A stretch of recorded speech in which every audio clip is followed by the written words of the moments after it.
So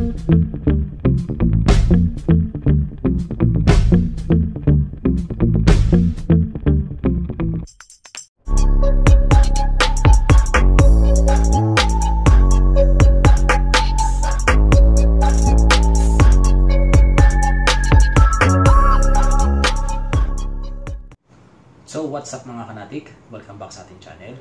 So panibagong video, panibagong tutorial na naman ang gagawin natin dito sa ating Honda Click. Ayan. So ang gagawin nga pala natin ngayon is magpapalit tayo ng front fender natin. From Honda Click na naka-lowered, gagawin natin siyang ADB. Ayan. So nakabili tayo ng ADB na front fender. Bali, nabili ko nga pala to sa dito lang sa may amin.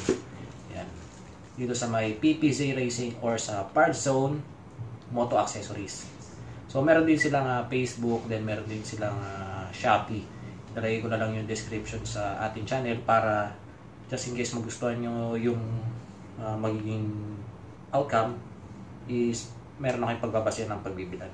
Then kakailangan din pala natin dito ng itong universal clamp na to.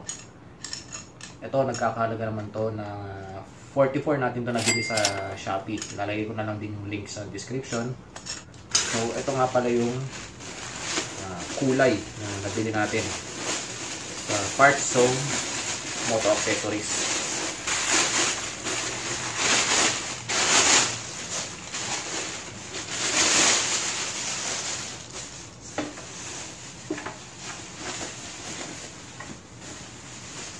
Ito siya. Bali, glossy black. Kadalasan na nakikita ko sa Shopee kasi is carbon yung nakikita ko, no? Then, naghanap-hanap ako ng way para makakuha ng at least matte black or glossy black para bumagay dito sa ating Honda Click, no?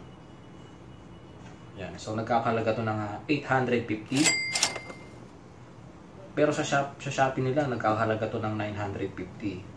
Pero nung actual ako pumunta doon sa pinaka-shop nila, since malapit lang dito sa atin, 850 lang yung pagkakabili natin dito.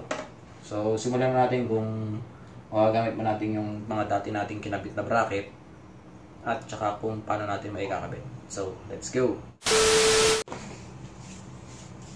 Then babaklasin na natin yung ating fender muna, no?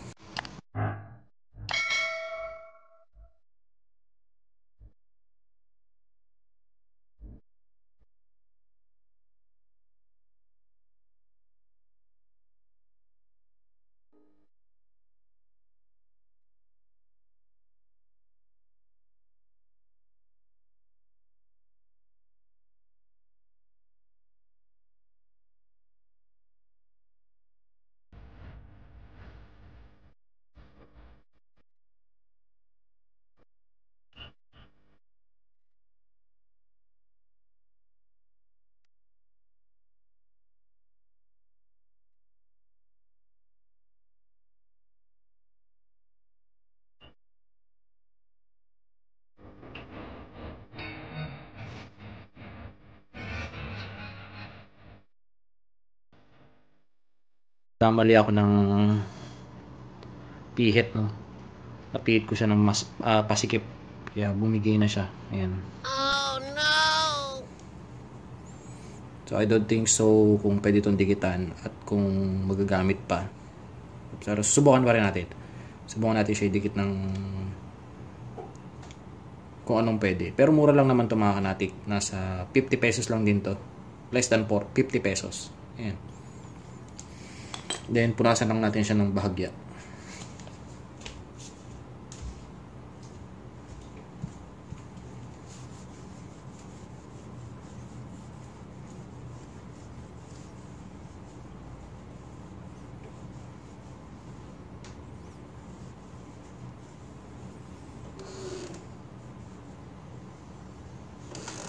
Yan. So, kabilaan yan.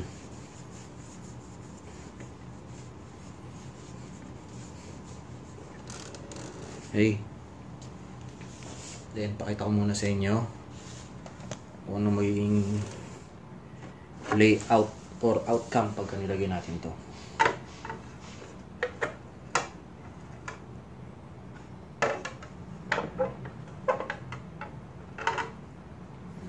Yun. Nakita kong isang diferensya niya. So, hindi natin siya maikakabit unless tanggalin natin talaga yung gulong dahil hindi papasok tong pinakalikod dito sa pinakagilid. Pero subukan pa rin natin mga kanatik.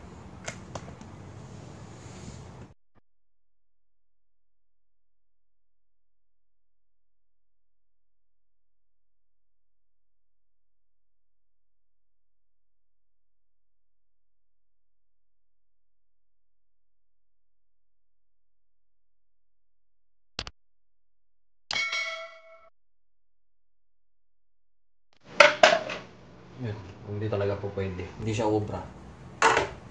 Kailangan talaga natin tanggalin yung ating front itong mags natin sa harap. So baklasin na natin siya mga kanatik ng tuluyan para di na tayo mahirapan. Right.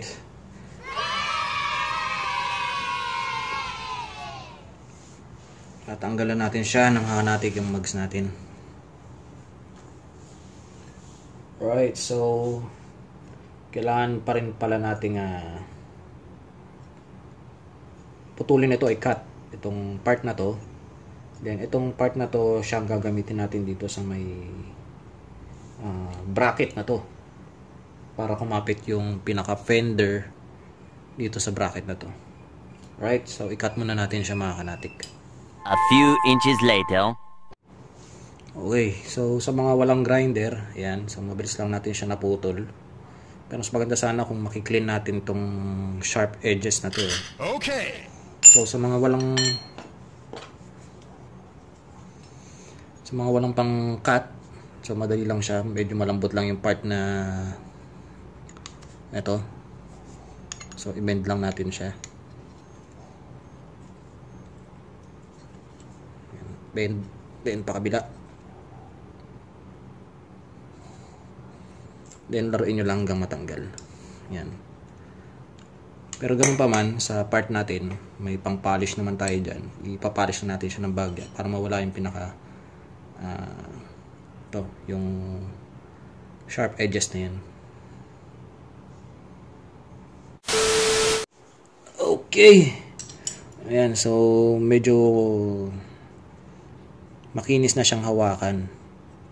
Nag-grind natin siya ng bagya. Although I think pwede naman dito kahit liha lang din. Yan. Or kahit di naman okay lang, basta wag lang kayo masusugat. Yun ang pag-ingatan nyo. Okay. So yung pinagputulan natin, siyang ilalagay natin dito sa may ayan, bandang loob. Nyo na lang siya ilagay. Okay. So bali ganito magiging postura niya. So, ingangan nyo lang siya ng bahagya hanggang pumasok lang doon sa loob. Then, dito natin siya lalagay. Ayan. Dito, sa portion na to. So, ganun din yung kabila. Sa may loob na part naman, dito sa may kabila. Or pwede rin naman dito, pababa. Ayan. Pababa siya. So, sa akin, mas okay na ako dito sa taas.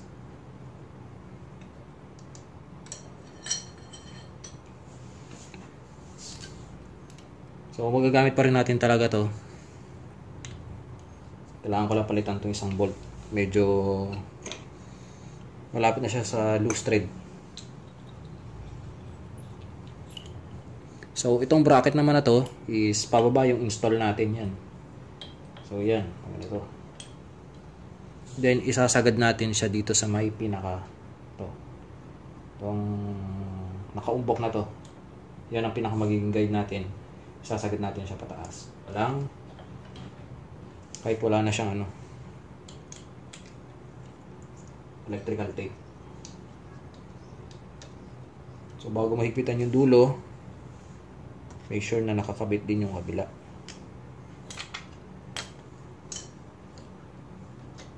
So make sure lang na pantay yung magiging pinaka awang niya, both side. Dahil hindi natin siya mai-kaklamp ang 100%.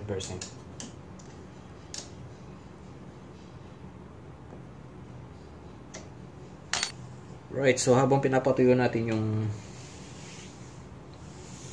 clamp natin na naputol, ikabit muna natin to.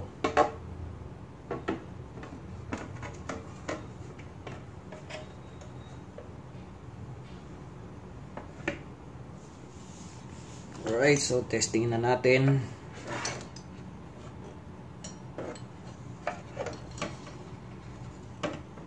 So, itong clamp na to, iipit lang natin itong pinaka clamp dito. Itong pinaka fender pala. So, gamit muna tayo ng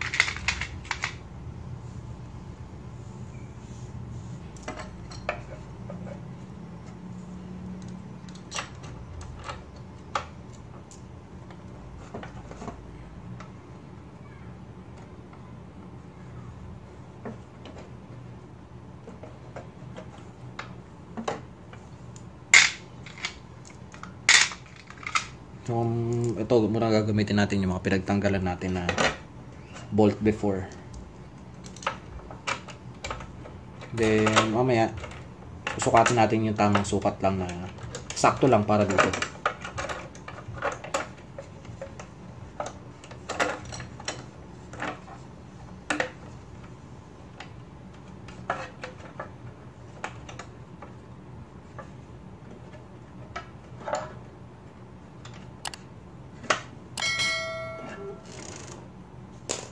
Eight by 15. Actually pang gear bolt to eh. Hindi ko lang maalala kung saan ko siya ginamit. Then sa kabila, kita nyo naman kahit na nasa likod, hang pa rin yung gamit natin. Hang nut pa rin. So, nakikita ko na yung forma eh. Ang angas niya talaga. Ang angas niya para sa ADB. Yan.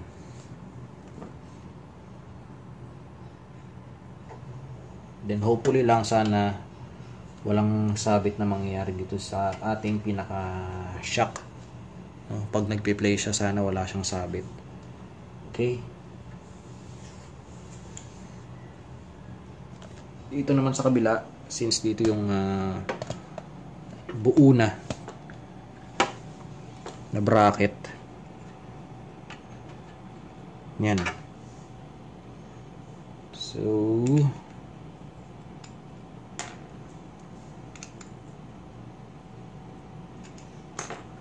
dito gagamit tayo ng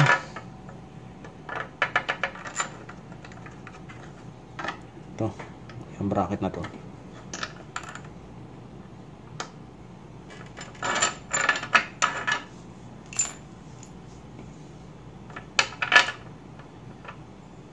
Subukan muna natin ito.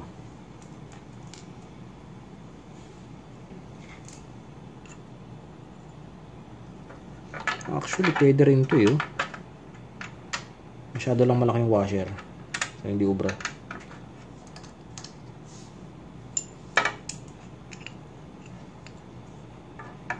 So, once again, yung pinagkatan natin, nakatago siya sa loob hanggat maaari.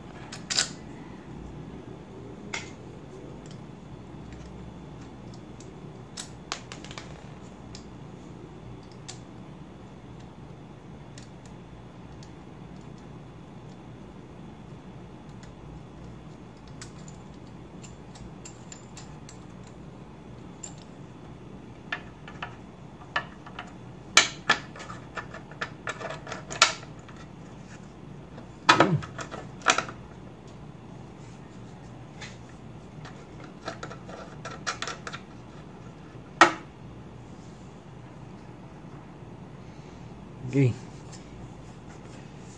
Then, sa kabila, ganun din.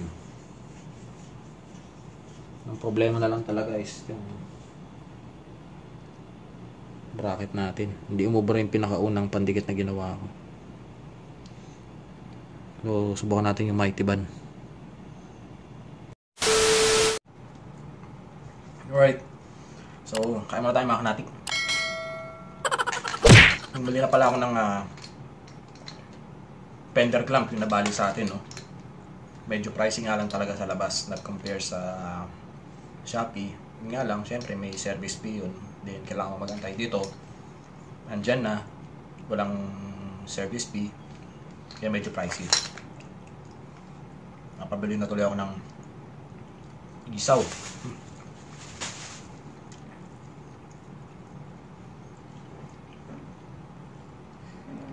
Masarap siya kahit walang suka.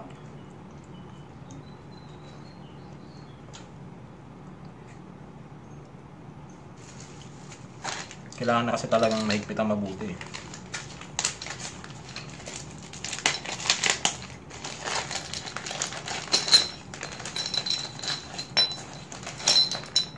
Para mas maayos yung pagkabit natin.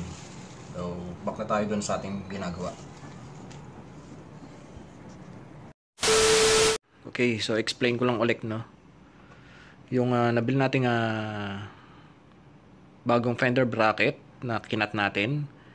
Then binolt lang natin siya dito para ito yung pinakakapit ng fender dun sa ating bracket. Then ito yung pinagputulan na galing dito. Ayan. Ayan siya sa loob. Yun. Nakabolt siya dito sa pinaka fender. Then naging extension siya ng bracket na to para maging kapitan nung ating fender dun sa pinaka bracket. Then ito naman may butas dyan, so nilagyan ko lang ng extra bolt dahil mayroon naman tayong extra. Ayan. So kabilaan, ganun lang naman ang ginawa natin, ano. Ayan. So wala naman siyang sabit. Ayan. So pwede pa naman siya ibaba, mga kanatik. Pwede mo siyang isagad dito sa pinaka, itong pinakatambok na to, itong usli na pataas to. Sa taas naman, yan yung pinakasagad niya. Then ito, pwede pa rin ibaba ng bagya kung gusto mong ibaba yung fender ng konti. Pero sa akin okay na to. Then for observation pa rin naman. Yan. At yan din ang kalat ko. Magawa ko ng mga simpleng bagay, ganyan karami yung kalat ko. Okay, so overall, goods na goods tayo. Then yung pinaka-final na gagawin natin na testing is yung lalaroin natin yung shock natin.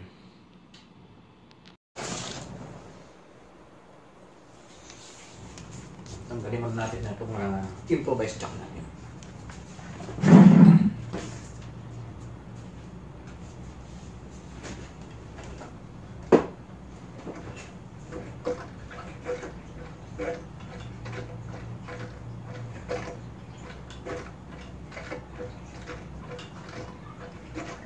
So napapansin ko wala namang sumasabit, ano?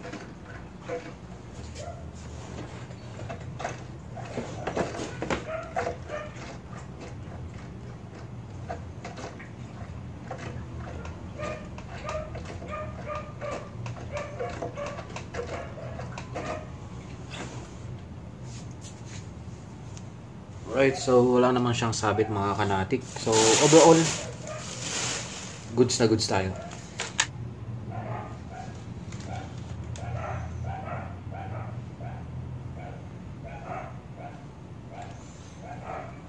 So, alright, yun. So overall, goods na goods yung paggagawa natin. Pwede ba natin siyang i-adjust ng pababa or pataas? Pero I think i-adjust ko pa siya ng pababa. Pero i-observe ko muna siya ng siguro mga ilang araw, maximum ng 1 linggo, nang nagbabiyaya ko papuntang trabaho. Yan. So tamang-tama lang din yung kulay na nakuha natin, no? Kasi glossy black, then glossy black. I think may mga option naman dito, especially marami dito yung carbon. Yan. Then doon sa pinagbilan natin, ang option naman doon sa kanila is glossy black, then glossy red.